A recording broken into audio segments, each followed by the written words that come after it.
Good afternoon, glitter goddesses. Happy Saturday. Good morning to those of you who are on the West Coast where it's still morning for just a little bit. Still morning for just a little bit. Let me know if you can see me. Well, you can't see me, but if you can see that little thing on my desk and if you can hear me okay. Welcome to another surprise show from the Christmas in August series. You know, the famous Christmas in August that we all celebrate. That we all love so much. August Christmas. Woo! August Christmas. Okay. So the first thing I want to do today is I want to do a video about the Fiskars SureCut trimmer. And I'm going to leave up on my YouTube channel. And I want to talk about best practices with it because in the last show I was talking about this trimmer and I couldn't remember its name and I kept calling it the wire cutter, and then I started calling it the Procision, which is really terrible because Fiskars makes a trimmer called the Procision and it is like nightmare fuel. It's the worst trimmer you could possibly imagine. Like dollar for dollar, because it's also very expensive. It's a nightmare. I got it for like 50% off because I got it on Veterans Day one year, I think, and we got it for a veterans discount or something. And so I didn't even pay full price on that thing. And I was still horrified by how awful it was. So, my bad. Do not buy the Fiskars Procision trimmer. You will regret it. It sucks. It sucks. It sucks. It sucks. It sucks. You'll be better off cutting things with a ruler and a craft knife. So, okay. So I want to talk about this guy. Now I need to change the blade in mine. So this is the Fiskars SureCut, it's called.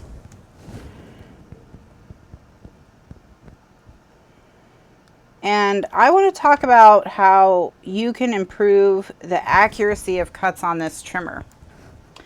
All right, and so I'm just going to go over really quick. I need some cardstock for this. I need some cardstock. Preferably cardstock that's ugly, except I don't have ugly cardstock anymore. I should have saved some ugly cardstock.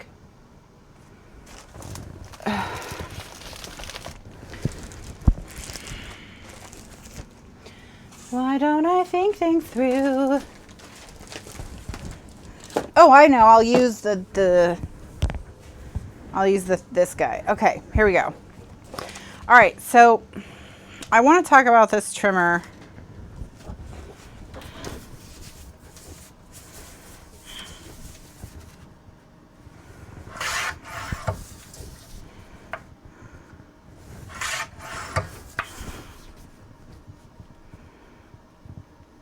And I'm just getting a piece of paper I can use at this point.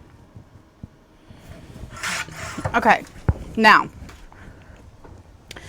I'm going to cut photo mats at the end because I do want to show it for that. So exactly. So Jill says the Procision is a Rototrim wannabe.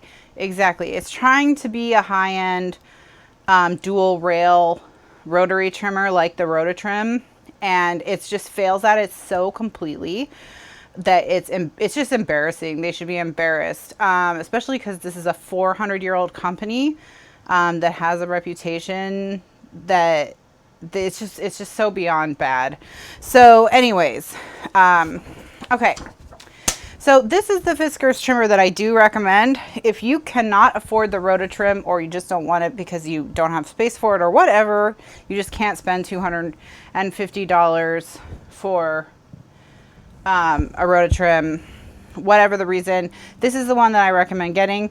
It has a specific use in my craft room, which is cutting the 5x7 pinwheel, which is something you cannot do on the Rototrim. And so also for crafts, because I don't want to take the Rototrim on the road with me, or for crops. Okay, so I want to talk a little bit about the Procision's design. The first thing I want to point out is that the way that the blade moves on the rail gives the impression that you can cut going down and cut going up. And while that's technically true, because the blade it goes in both those directions, I don't recommend doing that. I recommend, if you're right-handed, that you have the swing arm on the left side and the blade on the right side, and you always cut up towards the top, okay? And if you're left-handed, then I recommend the opposite, that you would put the cutter on your left hand, the swing arm on your right hand, and you would always cut down towards yourself, okay? And the reason why is because when you cut up, so let's just put this here. When you cut up, all right, you're pushing the paper towards this anchor point, okay? So what's happening is the blade is constantly realigning the paper with the plastic at the top that has the ruler. When you put it like this and you pull down, you're actually pulling, and you know, if you hold it, it's not so, if you hold your paper, it's not so bad, but you're actually pulling the paper away from this plastic part. So it is not as straight, and I want to show you. You see, the one that I just cut is crooked. So it doesn't line up on this end, but it does line up on this end. So this one got off the rails partway through, okay? So now you can, like I said, if you're left-handed, you want to flip it around. And so what you would do is you'd put it at 2 inches and then pull down towards yourself. All right, and that's how you will get your most accurate cut. This is one of the biggest things I can tell you about this trimmer in terms of getting straighter cuts with it. You're never going to get a totally razor straight like if you cut it with a ruler straight cut. But do you see that these two that I cut where the paper was pressing against the ruler are straight with each other? So yeah, that's definitely tip number 1, and that's the most important tip. Okay, that's the most important tip. Now I'm going to give you tip number 2. Tip number 2 is, do you see this thing right here that looks like the obvious place where you would put your fingers to hold this bar in place while you're cutting? So let me put this down and close it so we can see it. This right here, it seems like they put this here so that you would hold this plastic flush to your paper. Don't do that. I want you to watch the reflection from my lights when I press on this. Watch the plastic bend and watch how much it bends. When you press down on this plastic thing they put here, you bow this left track out towards the left and it makes a bulge, and the rail is no longer straight, or the little carriage with the blade is no longer it does not have a straight rail anymore because this one is flexed out. Okay, so do not use this handhold thing that they put on the trimmer. It will ruin your cuts and it will make them not straight. Okay, so this is, I don't know why it's here. I mean, I know why they think that it was a useful addition, but it's not. If you don't want to, like, if you don't trust just pressing, what I recommend is you hold the paper more than you hold the blade. But if you don't trust that, if you feel like you've got to hold the track or else you can't, it makes you too nervous, put one finger, just hold it like this. Put your forefinger just on the top, hold it flat down, and then run the rail past your finger. Okay, but don't ever use this thing, ever. All right, so that's tip number 2. Tip number 3 is if you always only run the blade one direction. So if I am, as a right-handed person, am always running the blade this direction, when it starts getting dull and you're not getting the cuts you want, which mine is getting a little bit dull right now, then you can pop it out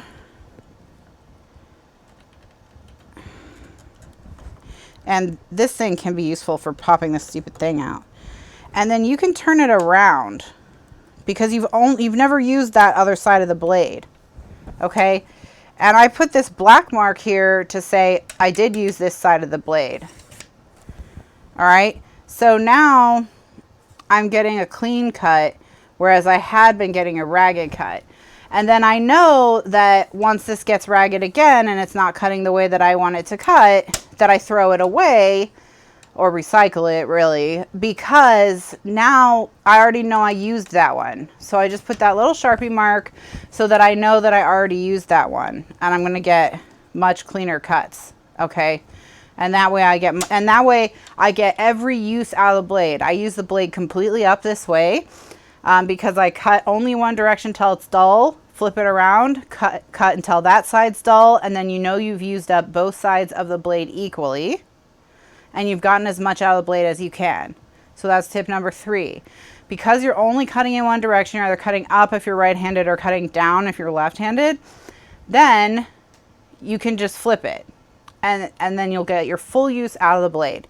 And I think you'll use the blade all the way up more by only cutting in one direction and then flipping the blade than if you cut in both directions. Because you're probably going to cut one way more than you cut the other way. Okay? So, now I'm going to show you the 5x7 pinwheel. Just because this is I'm going to leave this video on YouTube. Well, that's what I hate about it, Candy, is that Candy says that she has a shameful secret because she has the Procision. She doesn't hate it. She did clarify that she doesn't love it either, but really, she listed its problems. It sucks for 5.5-inch cuts, anything less than 2 inches, and it's not good with chipboard. So this is my problem with the Procision. The Rototrim has one of those problems, and the problem it has is it's not great for things less than 2 inches.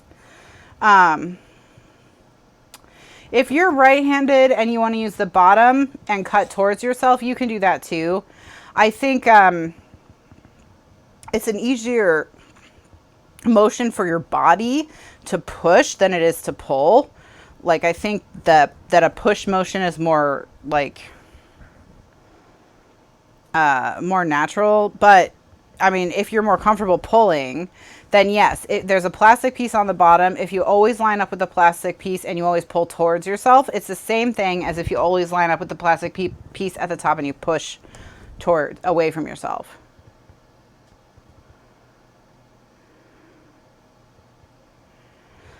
For me, it's easier to use the bottom and pull. Okay, yeah, so Jill says she likes to use the bottom and pull because it's easier to read the bottom. That's fair. One difference that I have is I actually can read the top numbers on the monitor. So that's how if 99% of the time you're using the bottom, just use the bottom. I do think it's an easier motion to push. You know, I think you're stronger pushing, but you know, do what is easier for you. Just do it the same every single time. Okay. And never be pushing the blade in a direction. Always be pushing the blade towards the plastic thing that the paper is lined up against, is the bottom line. Okay, let me show you the 5x7 pinwheel. Just because in any discussion of this trimmer, I think we should have the 5x7 pinwheel. So, the 5x7 pinwheel, tip number 1 is that even though the blade can go up and down, you should pick one and do it consistently. And that you should always be moving the blade in the direction of the plastic thing you have the cardstock lined up against. So in this case, I'm lining my cardstock up with the 5 at the top. And so I want to push up with the blade because I want to push up towards the plastic where it's lined up. So the 5x7 pinwheel is basically, if you're cutting things that are like 4 1/4 by 6 1/4 photo mats for an album, and if you're cutting them out of 12 by 12, you know, you can get one horizontally here and 2 vertically at the top, and then you have this square of cardstock left that you can't use.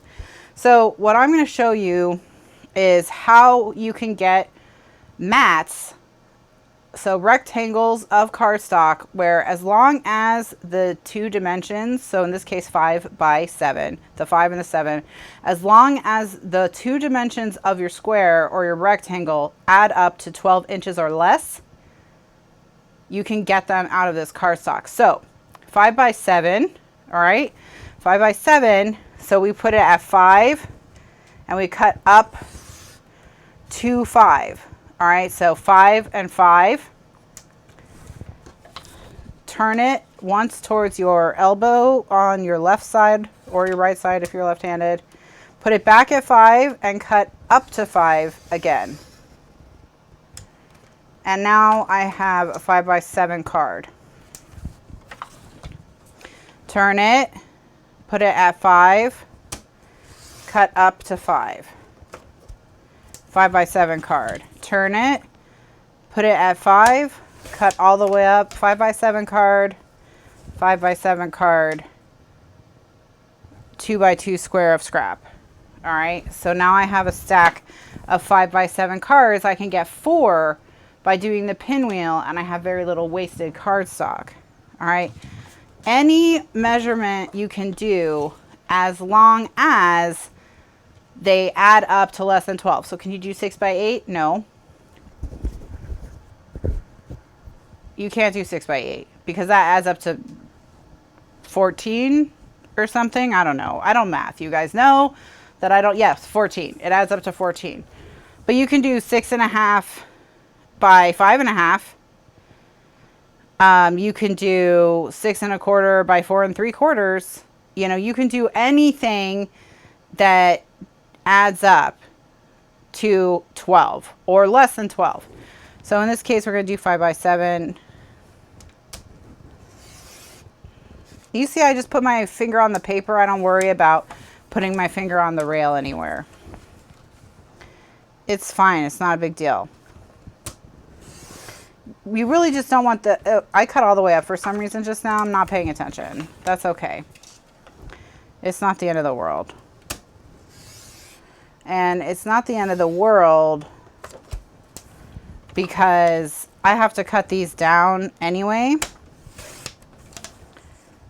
So this one will just be, this one I'll just use for a 4 1/4 by 4 1/4. We could Franken paper it, or you could use it for a 4 1/4 inch square. But yeah, you can easily just put tape on it. And if you wanted to tape it to fix it, what you would do is burnish the back of it to get the paper that was curled by the trimmer laying flat again.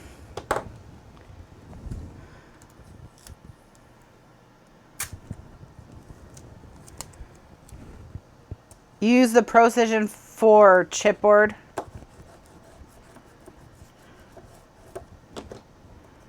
Yeah, this one does not cut chipboard very well, guys. You have to do multiple passes and it just doesn't always stay straight. So this is not great for chipboard. Also, guys, I'm going to order a bunch of scoring boards to find what the most useful alternative to the Martha Stewart scoring board is. I did not know that that's not available anymore. That's not available anymore. I went to put one in. I have an Amazon list for prizes for National Scrapbook Day, and when I think about things that would, like, I use a lot that would be good to put on that list, I add them to, or that would be good to give away, I add them to that list. And I went to add a Martha Stewart scoreboard this morning, and they're like $80 because,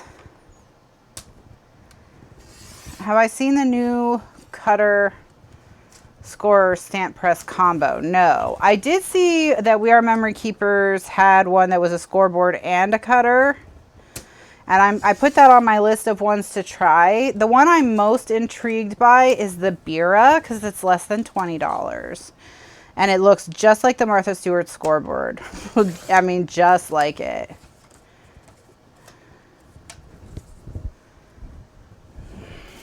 The Crafter's Companion is the best.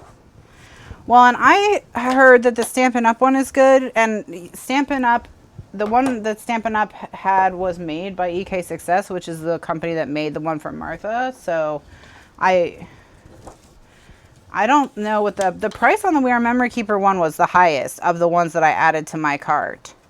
And I see that ScorePal finally got with the program and came out with one that has 1/8 inch marks. But I'm on the fence about whether or not I'm going to get the ScorePal one because I think they really flubbed it because they added a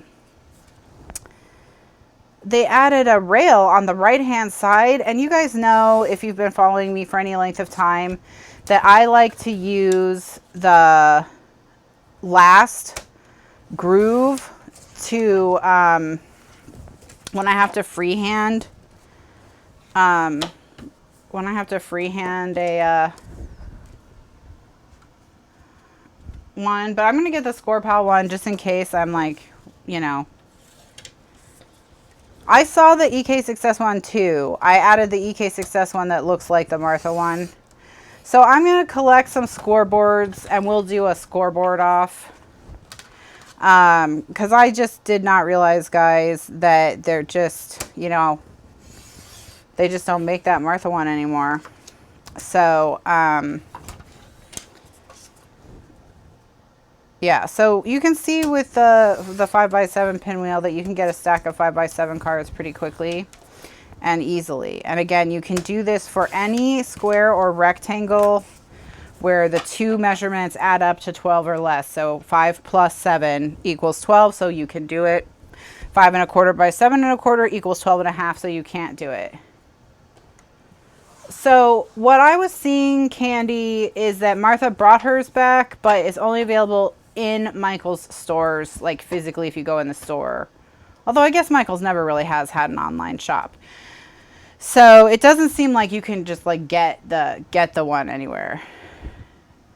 Well, Gretchen, I was thinking that the scoreboard off could be the Scrappy Bowl thing, but then I saw that We Are Memory Keepers made I was like, oh, this is another punch board that looks dumb and overly complicated. What was it? Oh, it was making tags, for making tags.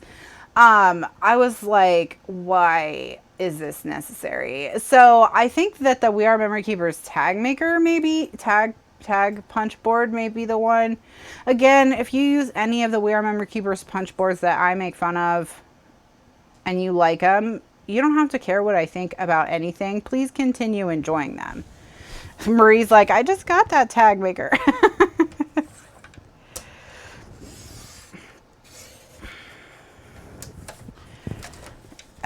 I just looked at it and I've been making my own tags for so long. I just was like, there's no way this is faster than making a tag the way I've been making a tag, which is how I felt about their tiny pocket maker.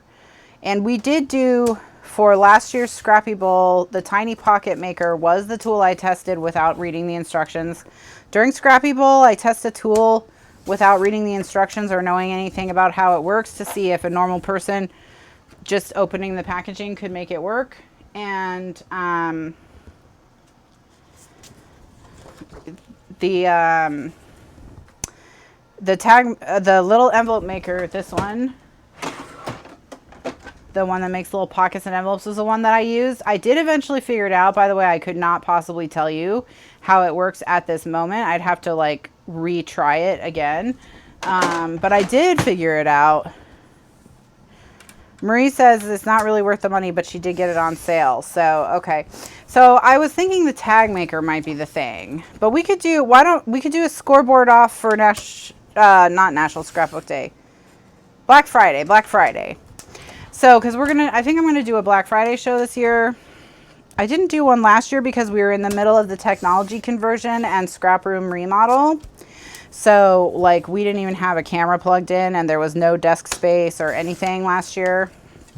So I think I am going to do a Black Friday show this year, and we'll do a Black Friday sale this year as well, probably on digital, a digital sale.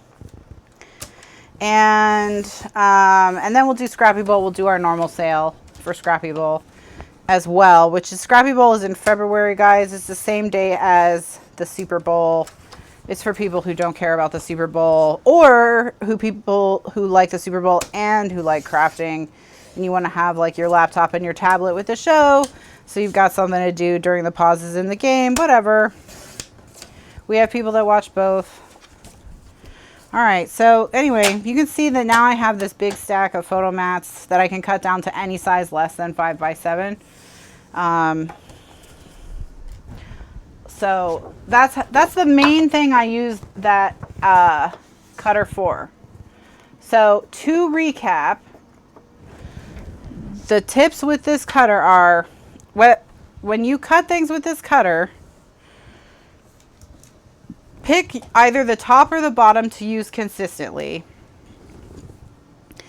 All right, so I use the top consistently, and then always cut towards that side. That way you're only using one side of your blade and you're getting your most accurate cuts because the blade's not dragging the paper away from the bumper as you cut. All right, so you're getting your smoothest, most accurate cuts when you always put the paper at a bumper and cut towards the bumper. That's going to give you your smoothest, most accurate cuts. Tip number 2, I believe, is don't use this thing that looks like the obvious place to hold it, because it stretches the plastic rail out of shape. So either hold your paper, which is what I do, or put one finger on the edge of the rail. And then tip number 3 is, what was it? Learn how to make the 5 by 7 pinwheel.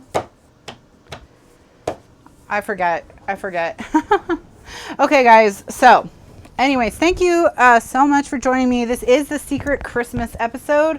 What I'm going to do is I'm going to break this recording here, and so I can have this explanation of the trimmer as a resource on the channel for people to see kind of best practices on how to get the most out of this trimmer. I do recommend this trimmer. I like it. So, you know, I think it's a really solid trimmer, and it does not cost a ton of money like the Rototrim does. So, hope that helps you get the most out of your trimmer.